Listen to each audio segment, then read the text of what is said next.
পালং পনির জন্য আমি পনির নিয়েছি ছোটো ছোটো করে কেটে। আর পালং পনির জন্য আমি কিছু মশলা ভেজে নেবো। রসুন, পেঁয়াজ, আদা, একটা বড় সাইজের টমেটো, চিকেন আছে, আমন্ড বাদাম আর কাজু বাদাম, আর দুটি কাঁচা লঙ্কা কুচি করবো। চলেন আমি কীভাবে ভেজে নেবো মশলাগুলো করে নিচ্ছি।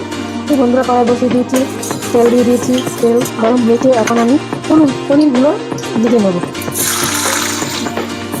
তো বন্ধুরা, সব পনিরগুলো আমি ভেজে তুলে নিচ্ছি। পালং পনির জন্য তো মশলা করবো, মশলা এগুলো ভেজে নেবো। সব দিয়ে দিলাম দিলাম আদা, দেবো পেঁয়াজ, দিয়ে একটু ভেজে নিয়ে দিয়ে দেবো কাজু আর আমন্ড, দিয়ে দেবো কাঁচা লঙ্কাটা, দিয়ে দেবো টমেটোটা, দিয়ে সব কিছু একসঙ্গে ভেজে নেবো। সব মশলাগুলো ভেজে নিয়েছি। এখন দিয়ে একটু এলাচি দারচিনি দিয়ে ভেজে নিয়ে নামিয়ে ঠান্ডা করে আমি মিক্সিতে বেটে নেবো। আমি একটু ধনে পাতা দিয়ে আর এই যে পালং শাকটাকে এখন মিক্সিতে বেটে নেবো। বন্ধুরা, পালং পনির নিয়ে ওটা ঠান্ডা দিয়ে দেবো। কড়াই বসিয়ে দিয়ে তেল গরম করে দিয়ে দেবো আদা চামচ জিরা ঠান্ডা দিয়ে দেবো পেঁয়াজ, দিয়ে একটু ভালো করে নামিয়ে ভাজা করে মিক্সি দিয়ে আসি। পেঁয়াজটা মাঝের জন্য লবণ দিয়ে দিলাম।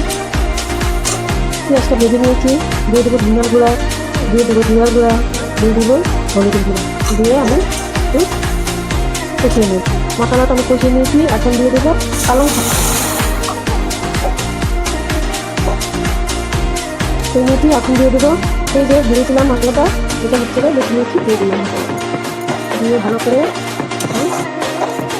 কষিয়ে নেব, মাখা করে নেব। তো বন্ধুরা, আমি এখন দিয়ে দেবো পনিরগুলো দিয়ে নাড়িয়ে নেবো। দিয়ে দেবো তার সাথে গরম মশলার গুঁড়ো, টমেটোর গুঁড়োটা দিয়ে নাড়িয়ে নিলাম। দিয়ে দেবো একটু তিনটা দিলে বেশ ভালো লাগে টেস্ট। আমি পরিবেশন করে নিয়ে আসছি। বন্ধুরা, এরকম হয়েছে।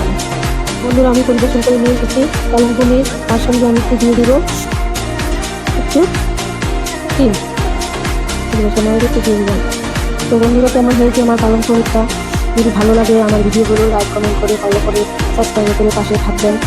তো আবার দেখা হচ্ছে নেক্সট ভিডিওতে। ততক্ষণ ভালো থাকার অনেক শুভকামনা। এরকম করে বানিয়ে খাবেন, খুব ভালো লাগে, টেস্ট লাগে প্রিয় বন্ধুরা। তো টাটা বাই বাই, আবার দেখা হচ্ছে নেক্সট ভিডিওতে।